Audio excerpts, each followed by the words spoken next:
नमस्कार मेरे नौजवान साथियों, कैसे हैं आप सब। आशा करते हैं आप सभी स्वस्थ और प्रसन्न होंगे तथा लगातार सीख रहे होंगे। दोस्तों, तात्कालिक भौगोलिक मुद्दे के अंतर्गत आज हम आपसे बात करेंगे एक और नए टॉपिक की, जिसका नाम है भारत के 3 और रामसर स्थल। ठीक है, रामसर को हम आर्द्रभूमि भी बोलते हैं, तो ये भी आपको याद रखना है। ठीक है, तो वो कौन कौन से रामसर स्थल हैं जिन्हें शामिल किया गया है, रामसर स्थल होते क्या हैं, इनका महत्व क्या है और इनको आज के समय में किन किन चीज़ों से खतरा है, इनके बारे में भी हम आपसे देखेंगे। ठीक है, तो चलिए शुरू करते हैं आज का लेक्चर। सबसे पहले देखते हैं कि ये चर्चा में क्यों है। तो हाल ही में केंद्रीय पर्यावरणीय मंत्री केंद्रीय पर्यावरण मंत्री भूपेंद्र यादव ने तमिलनाडु और मध्य प्रदेश में 3 नए रामसर स्थलों की घोषणा की है, जिससे भारत में ऐसे स्थलों की, यानी कि अब रामसर स्थलों की भारत में जो कुल संख्या है वो 85 हो गई है। ठीक है, तो यह फैक्ट आपको याद रखना है। भारत में कुल कितने हैं, तो 85 हैं। अगर पूरे वर्ल्ड में देखा जाए, यानी विश्व में देखा जाए, तो लगभग 2500 से अधिक रामसर स्थल हैं। ठीक है, यहाँ पर दोस्तों इस मैप के माध्यम से भारत के कुछ प्रमुख रामसर स्थलों को दिखाने की कोशिश की गई है। जैसे लोकटक झील, ये मणिपुर में है आपकी। ठीक है, डिपोर झील, ये आपका असम में है। रुद्र सागर लेक, ये आपकी त्रिपुरा में है। ठीक है, और इसके अलावा आपकी भीतर कनिका मैंग्रोव लेक, ये उड़ीसा में है। चिल्का झील भी आपकी उड़ीसा में है। कोलेरू झील आपकी आंध्र प्रदेश में है। ठीक है, और Point Calimere wildlife and bird sanctuary आपकी तमिलनाडु में है। इसके अलावा वेम्बनाड कोलेरू लेक आपकी केरल में है। इसके अलावा सस्थाम कोट्टा लेक, ये भी केरल में है। अष्टमुडी रामसर साइट्स, ये भी आपकी केरल में है। तो इनकी दोस्तों आपको राज्य भी याद रखना है और इनका नाम भी याद रखना है। नल सरोवर बर्ड सेंचुरी गुजरात में है आपकी। भोज वेटलैंड, भोज आर्द्रभूमि आपकी एमपी में है, यानी मध्य प्रदेश में। ईस्ट कोलकाता वेटलैंड्स, ये आपकी पश्चिम बंगाल में है। सांभर झील आपकी राजस्थान में। केवलादेव नेशनल पार्क भी आपका राजस्थान में ही है। उत्तर प्रदेश में कौन से हैं, तो अपर गंगा रिवर पार्क, ये आपका अपर गंगा रिवर, ये आपका उत्तर प्रदेश में है। इसके अलावा जो आपका रोपर है, ये पंजाब में है। हरके बैराज, ये भी पंजाब में है। कांजली, ये भी पंजाब में है आपका। इसके अलावा वुलर झील, ये जम्मू कश्मीर में है। होकेरा वेटलैंड, ये भी जम्मू कश्मीर में है। पोंग डैम, पोंग बांध, ये आपका हिमाचल प्रदेश में है। ठीक है, और यहाँ पे सुरिनसर मंसार, ये आपका लद्दाख में है। सोमोरिरी, ये भी आपका लद्दाख में है। और इसके बाद चांदरताल वेटलैंड, ये भी हिमाचल प्रदेश में है। रेणुका वेटलैंड, ये भी आपकी हिमाचल प्रदेश में है। तो दोस्तों आपको वीडियो पॉज करके इन्हें अपने हिसाब से लिख लेना है। एक तरफ राज्य और दूसरी तरफ आर्द्रभूमि, इस प्रकार आपको लिख लेना है। ठीक है, आगे बढ़ते हैं। यहाँ बता दिया जाए दोस्तों कि जो नए रामसर स्थल हैं वे तमिलनाडु का नंजरायण पक्षी अभ्यारण्य और काजू वैली पक्षी अभ्यारण्य, यानी 2 अभ्यारण्य हैं जो कि तमिलनाडु के हैं, नंजरायण और काजू वैली। ये भी रामसर साइट्स में घोषित किए गए हैं। और मध्य प्रदेश का तवा जलाशय, क्या नाम है इसका, तवा जलाशय भी शामिल किया गया है आर्द्रभूमि में। तो चलिए देखते हैं कि अब आर्द्रभूमि आखिर होता क्या है। दोस्तों रामसर कन्वेंशन जो कि 1971 में ईरान में हुआ था। ठीक है, तो रामसर कन्वेंशन के अनुसार आर्द्रभूमि को दलदली भूमि, पीटलैंड या जल क्षेत्र के रूप में परिभाषित किया जाता है। चाहे वह प्राकृतिक हो या कृत्रिम हो, स्थायी हो या अस्थायी हो, जिसमें पानी स्थिर हो या बहता हो, या खारा या नमकीन हो, जिसमें समुद्री जल के क्षेत्र भी शामिल हैं। ठीक है, तो आपको याद रखना है कि दलदली भूमि व पीटलैंड क्षेत्र को ही हम क्या बोलते हैं, रामसर साइट बोलते हैं। वो किसी भी प्रकार का हो सकता है, प्राकृतिक हो सकता है, कृत्रिम, स्थायी, अस्थायी, स्थिर, बहता हुआ, खारा हो सकता है, समुद्री जल के क्षेत्र भी इसमें शामिल हैं, जिनकी गहराई कम ज्वार के समय 6 मीटर से अधिक नहीं होती है। तो ये आपको याद रखना है। इस परिभाषा में सभी झीलें, नदियाँ, भूमिगत जलभृत, दलदल, दलदली भूमि और अन्य प्रमुख जल निकाय भी शामिल हैं।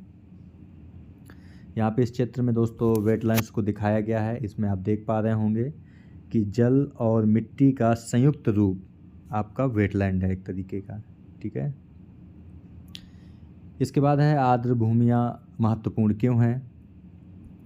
तो आर्द्र भूमियाँ कार्बन पृथक्करण अर्थात वायुमंडल से कार्बन भंडारण के माध्यम से जलवायु स्थितियों को विनियमित करने में मदद करती हैं।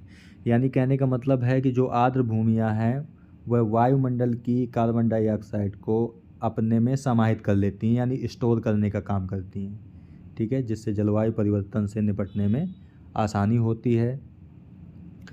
इसके अलावा इसमें मौजूद वनस्पति समुदाय और मिट्टी कार्बन को कार्बन डाइऑक्साइड के रूप में वायुमंडल में छोड़ने के बजाय उसे ग्रहण कर लेती हैं, जो वैश्विक तापमान वृद्धि के प्रमुख कारणों में से एक है। यानी वैश्विक तापमान वृद्धि को रोकने के लिए भी ये सहायक है।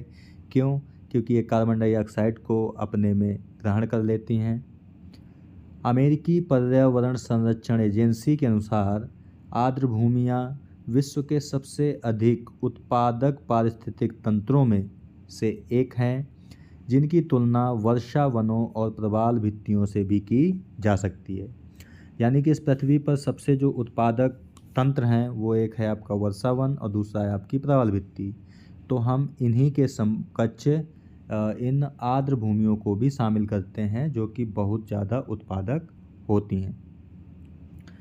आर्द्र भूमि अतिरिक्त वर्षा को अवशोषित करके बाढ़ और तूफानों से पर्यावरण की रक्षा करती हैं, यानी कि बाढ़ रोकने में भी सहायक हैं, और चरम मौसम की घटनाओं के प्रभाव के विरुद्ध एक बफर के रूप में कार्य करती हैं, यानी चरम घटनाओं को रोकने का भी काम करती हैं।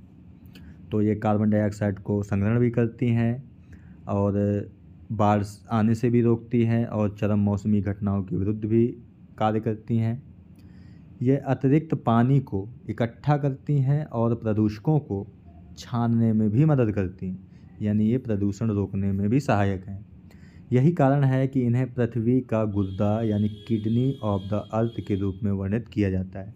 तो अब आप समझ गए होंगे कि आर्द्र भूमियों को पृथ्वी के गुर्दे यानी किडनी ऑफ द अर्थ क्यों कहते हैं, क्योंकि ये प्रदूषकों को छानने का काम करती हैं। नोट करके दिया गया है दोस्तों कि अगर पृथ्वी के गुर्दा इन आर्द्र भूमियों को कहा जाता है तो पृथ्वी के फेफड़े अमेजन वर्षा वनों को कहा जाता है, यानी lungs of the earth Amazon Varsha one. ठीक है, इसके अलावा दोस्तों सूक्ष्म जीवों, पौधे, कीट, उभयचर, सरीसृप, पक्षी, मछलियाँ और स्तनधारी की अनेक प्रजातियाँ इस पारिस्थितिक तंत्र का हिस्सा हो सकती हैं। तो ये तो उनका महत्व है कि पहली बात तो ये जलवायु परिवर्तन को रोकने में सहायक हैं, क्योंकि ये कार्बन डाइऑक्साइड को संग्रहण करती हैं, ये प्रदूषकों को छानने का काम करती हैं, विभिन्न प्रकार के जीवों के लिए आश्रय भी प्रदान करती हैं, बाढ़ आने से भी रोकती हैं और चरम मौसमी घटनाओं को भी रोकने का कार्य करती हैं। अब देखते हैं रामसर स्थल क्या है।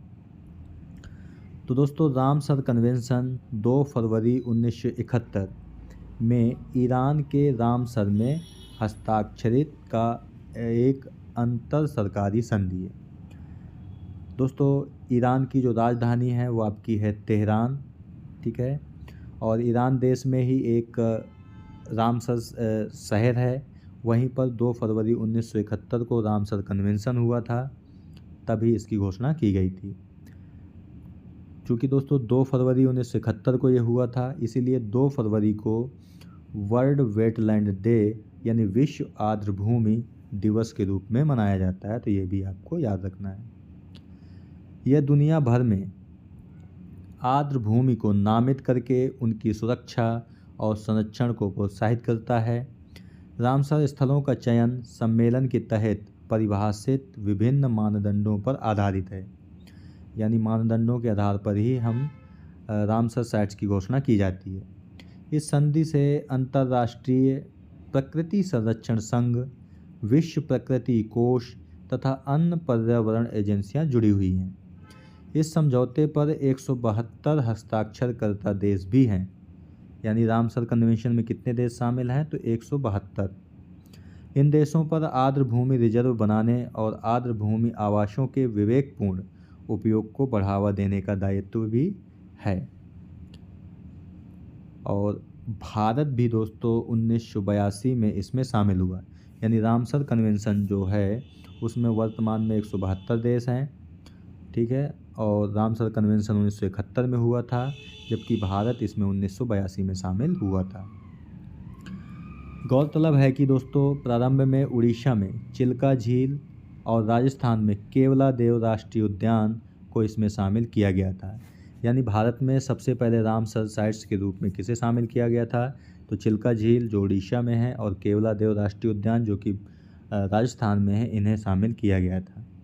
अब देख लेते हैं कि आर्द्र भूमियों को खतरे किन किन चीज़ों से हैं, क्या खतरे हैं। एक तो महत्वपूर्ण है, तो इनका खतरा भी है।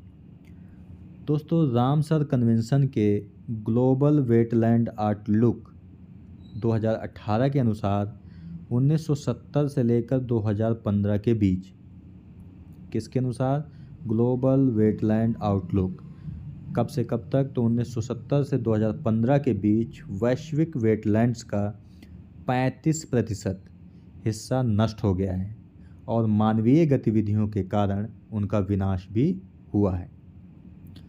ब्रिटेन स्थित world life and wetlands trust के अनुसार वेटलैंड्स को होने वाले प्रमुख खतरे निम्न हैं, यानी जो कारण हैं इनके खतरों के लिए। तो असंवहनीय विकास, यानी एक ऐसा विकास जो पर्यावरण को ध्यान में ना देखकर अपने आर्थिक लाभ के लिए मनुष्य करता है। इसके बाद है प्रदूषण। प्रदूषण आपका कोई भी हो सकता है, जल प्रदूषण, वायु प्रदूषण, इन प्रदूषणों के कारण भी ये वेटलैंड समाप्त हो रहे हैं। आक्रामक उपजाति, इसके कारण भी समाप्त हो रहे हैं। और जलवायु परिवर्तन, जलवायु परिवर्तन के कारण लगातार पृथ्वी का टेम्परेचर बढ़ता जा रहा है, जिसके कारण भी वेटलैंड समाप्त हो रहे हैं। ठीक है दोस्तों, तो दोस्तों आज की वीडियो में यहीं तक। आज हमने आपसे बात की कि भारत की जो 3 नए रामसर स्थल हैं तो चर्चा में क्यों हैं, और भारत में कुल कितने हैं, विश्व में कुल कितने हैं, इसके अलावा किन किन रामसर स्थलों को शामिल किया गया है। आर्द्र भूमियों के बारे में बताया कि वो होती क्या हैं। इसके बाद आर्द्र भूमियों का महत्व क्या है, इसके बारे में आपको बताया। और पृथ्वी के गुर्दे किसे कहते हैं, पृथ्वी के फेफड़े किसे कहते हैं, ये भी बताया।